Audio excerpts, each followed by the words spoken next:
Deputado Doutor Ferro, o senhor fez referência a essa história da corrupção e aí enveredou para essa história das emendas parlamentares. Pergunto ao senhor, qual é o tamanho da frustração de quem está nesse jogo e é nocauteado pelos os outros integrantes do jogo, no caso dessas emendas parlamentares, que hoje é o comentário do dia no mundo político administrativo. Até a Justiça teve que intervir para conter um pouco essa corrupção na distribuição das emendas parlamentares dos deputados federais e senadores. A propósito, temos até cearenses envolvidos e a última matéria da revista Piauí traz um trabalho sobre essa história de corrupção com as emendas e faz até uma analogia com os anões do orçamento lá atrás, quando aquele baiano, para justificar o seu enriquecimento ilícito, que ganhava toda semana na loteria. Comprava os bilhetes premiados, né? Então, naquela época, eram os anões do orçamento. E a matéria da Piauí diz os anais das emendas parlamentares. Todo mundo sabe que ele quis se referir aos anões dos orçamentos. Como é que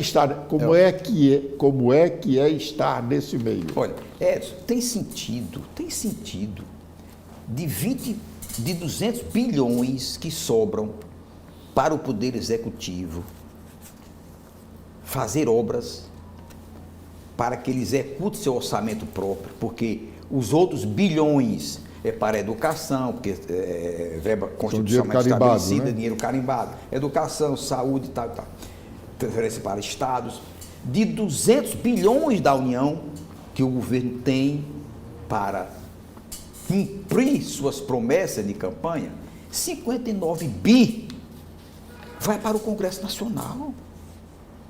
Quase 60 bilhões para deputados distribuírem. E o que é pior, quando se fala que o Dino está desequilibrando os poderes porque impediu a liberação de emendas tais e tais, porque a Justiça, no caso o Supremo Tribunal Federal, na pessoa de um dos seus ministros, está querendo saber quem encaminhou e para onde encaminhou. Como é que você estabelece com dinheiro público a não autoria de quem autoriza uma liberação de verbas? Isso não existe, né? Eu acho que o Congresso Nacional, hoje, com a força que tem o Congresso Nacional, tanto política como financeiramente, hoje o presidente da República governa muito pouco.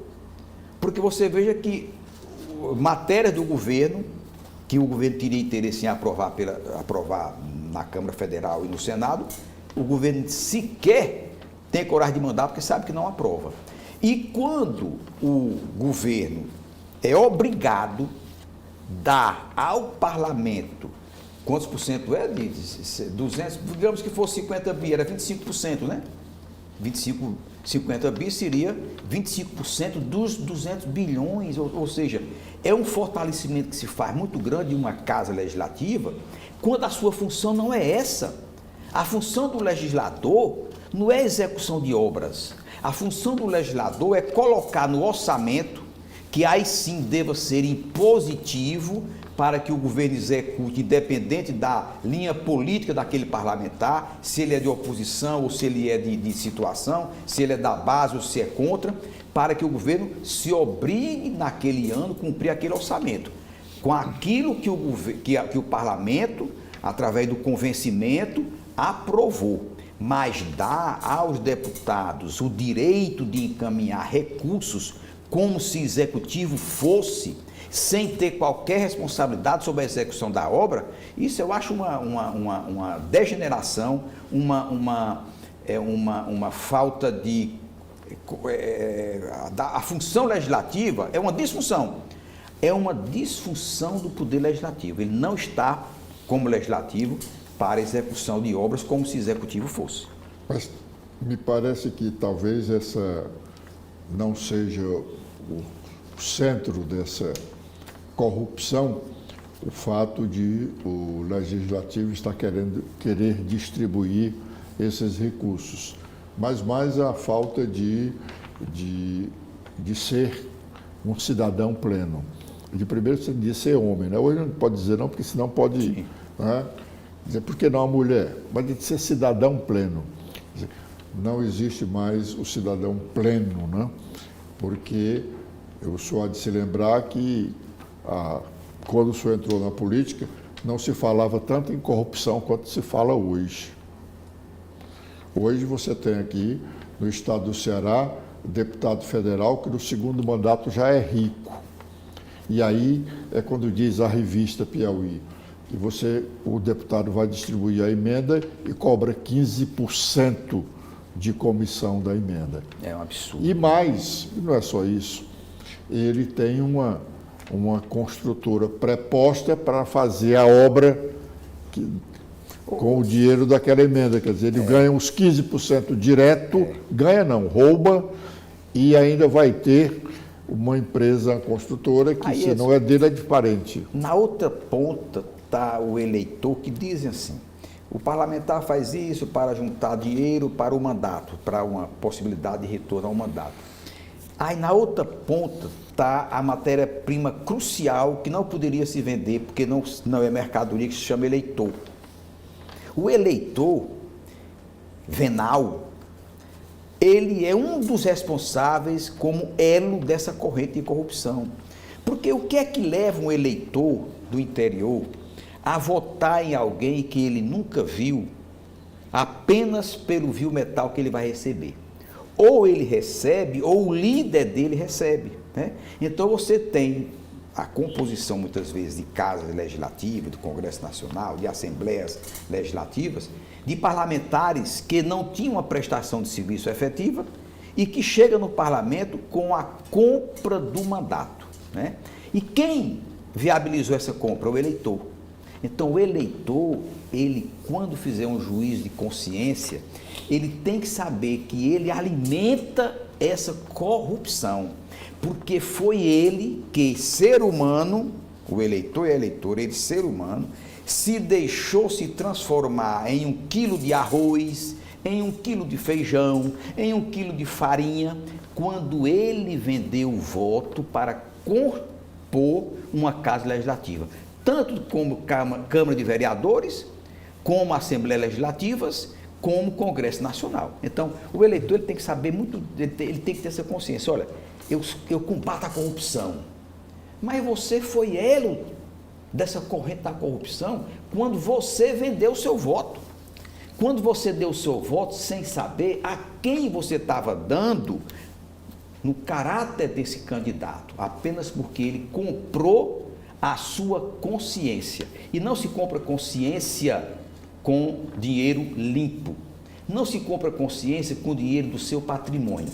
Se compra consciência com dinheiro sujo, oriundo de corrupção, que foi retirado do seu posto de saúde, da sua escola de tempo integral, da estrada, que era para ser uma estrada segura e que a corrupção tirou 15%, e aquela estrada matou dezenas, centenas, milhares de famílias, né? O Dom Edmilson Cruz, uma vez lá na Assembleia dessa, ele disse assim, que a corrupção mata nas estradas. Você vê uma estrada quando ela é mal feita, porque era 100 milhões a estrada, e aí o público e o privado também não queiram colocar culpa apenas no que tem mandato popular, porque o privado, o empresário, a construtora que você falou, ela não é parlamentar, ela não é deputada, ela não é vereador, ela não é senador, é uma empresa dirigida por particulares, por gente que não é da política, mas se beneficia de dinheiro público, né? Então essa consciência o eleitor tem que fazer muito. Eu combato a corrupção, pois combata a sua conduta na hora de você votar. Não venda o seu voto, porque você está se transformando em mercadoria e você muitas vezes está levando a sua representação a um corrupto na vida pública. Deputado, correta a sua avaliação Muita gente pensa assim: o eleitor é o único responsável pela eleição dos mandatários, tanto no executivo quanto no legislativo. Mas não é para justificar, mas apenas para argumentar. Como se exigir essa avaliação, esse comportamento de a pessoa que está lá precisando de um punhado de feijão, um punhado de farinha, um punhado de arroz, porque ele não tem a alimentação, ele está faminto. Como se culpar tanto a essa pessoa e se esquecer que o Ministério Público, os tribunais de contas, os deputados, os vereadores, os deputados e os senadores que recebem bem, eu não estou dizendo que recebem muito bem, estou dizendo que recebem bem para fazer a fiscalização, se omitem, fazem, né? se vendem. Se vendem.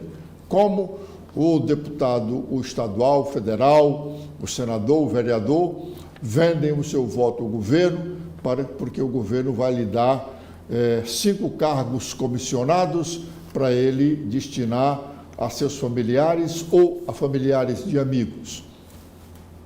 Esses merecem a condenação maior. Se o eleitor deva ser condenado, sim, mas o que vende o seu voto lá no parlamento, o que se omite de cumprir a sua missão no Ministério Público, nos tribunais de contas, nos órgãos que são obrigados a exercerem o controle externo das contas públicas. A palavra é sua. Aí cai no seguinte, lá em Lavras tinha uma chamada Semana Universitária dos Lavrenses, chamada Lavras da Mangabeira, né? Terra do deputado Eunício Oliveira, e do senhor também, né? Nós temos as nossas... Mas tivemos outros nomes lá, não é? Sim, muito. Vicente Ferro, Augusto Vicente Lima, Ferro, seu tio, Almi Pinto, que foi um homem muito ligado ao governo de César Carlos. Foi da Casa Civil. Então, lá em Lavras, a Semana Universitária, esse grupo de universitários foram aqui a um deputado federal. Chegaram lá no escritório dele, ele então os recebeu e ele disse: deputado, nós somos lavrenses e nós viemos aqui porque nós temos uma semana universitária e a gente precisa de um patrocínio. Como o senhor é representante lá de Lavras, ele disse: não, alto lá, eu não sou representante de sua terra, Lavras da Mangabeira. Não, o senhor tirou, naquela época era menos votos, né? O senhor tirou 1.500 votos em Lavras. Não, eu comprei os 1.500 votos. Eu não sou representante de Lavras. Procura o vereador Chico Mimanel, que foi a eles que eu comprei a mercadoria. Ou seja, quando essa cadeia sobe, aquele que comprou o mandato, que iria representar o representado lá do sertão, das capitais, ele diz: eu comprei o mandato, portanto não devo satisfação. Mas ele é tão ou mais criminoso do que o eleitor. Muito mais, porque a função de representação não jamais permitiria isto, né? Então, essa cadeia tem vários componentes, né? E quando você fala do cidadão que muitas vezes precisa de 1 quilo de feijão e por conta desse quilo de feijão ele se vende, eu um dia estava lá em Lavras, fazendo meu cooperzinho na praça, porque quando eu chego lá eu faço meu cooper. Aí me encontrei com um cidadão... Mas você não faz o cooper com o deputado Daniel Oliveira não, lá, né? Eu corro mais, Daniel corre menos. O deputado Daniel Oliveira é de Lavras da Mangabeira e o Dandan, muito meu amigo, muito querido. Então, eu passei por um cidadão e ele estava entregue lá uma outra ala política. E eu disse assim: mas fulano, você agora está com Beltrano? Aí ele foi assim: doutor, a necessidade avacalha o homem. Eu não esqueci isto.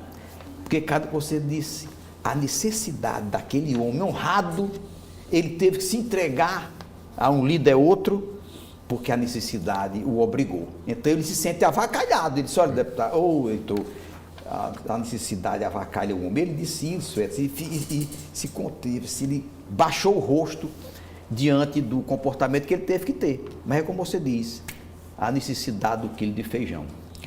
Não se justifica, não deveria termos pessoas, cidadãos, cidadãs, necessitando de um punhado de feijão para se alimentar naquele dia e, em razão disso, se vender. Essa pessoa a que o senhor se refere se sentia humilhado em fazer Tanto o relato. É que baixou o rosto. No entanto, o deputado que comprou os votos estava lá, leve e fagueiro, dizendo: não tem nada com Lavras, eu comprei os votos. Ainda tem a coragem de dizer que comprou. E aí o Ministério Público Eleitoral não viu que ele comprou os votos para impedir o mandato dele. Esse mundo da compra é difícil muitas vezes de mas não é impossível. Agora, a prova maior disso é o voto flutuante, né? Quando você tira no município de O deputado Heitor Ferro, agora mesmo, o deputado Júnior Mano, deputado federal, que foi eleito pelo PL e hoje é do PSB, foi investigado em 90 dias, não mais do que isso, por conta de uma denúncia da ex-prefeita de Canidé, Rosário Ximenes, denunciou ao Ministério Público que o Júnior Mano estava com uma equipe distribuindo dinheiro, comprando votos para eleger vereadores e prefeitos em aproximadamente 50 municípios do Ceará. Eu vi a matéria. Imediatamente a Polícia Federal fez um inquérito, comprovou. O prefeito lá de Choró Limão, que foi eleito com a compra desses votos, ainda hoje está foragido, porque tem uma decisão judicial para prendê-lo preventivamente, e o deputado Júnior Mano anda aí escondido, pedindo que os prefeitos e os vereadores que foram beneficiados com os votos do dinheiro que ele distribuiu, das emendas parlamentares, mandem mensagens para os ministros do Supremo Tribunal Federal, dizendo que ele é um homem honesto, representa bem ao Estado do Ceará. É muito descaramento. O deputado, o senhor, agora, nesse novo mandato, deve abraçar essa causa e dizer que não é tão difícil assim do Ministério Público comprovar a compra de votos. É verdade. Foi comprovado essa daí. Essas instituições, Edson, nós esperamos que elas entreguem mais também, né? O Poder Judiciário é a instância final de cidadania e se for um Poder Judiciário mais forte, mais compromissado, nós teríamos muito como barrar a corrupção no Brasil. Deputado Heitor Ferro, muito obrigado pela sua entrevista. Muito obrigado. Sucesso obrigado. Nessa empreitada que o senhor continuará. E estamos aqui na TV da Transparência à sua disposição para qualquer interesse do seu mandato, que evidentemente é de interesse da população cearense. Obrigado, Edson. Obrigado. Obrigado.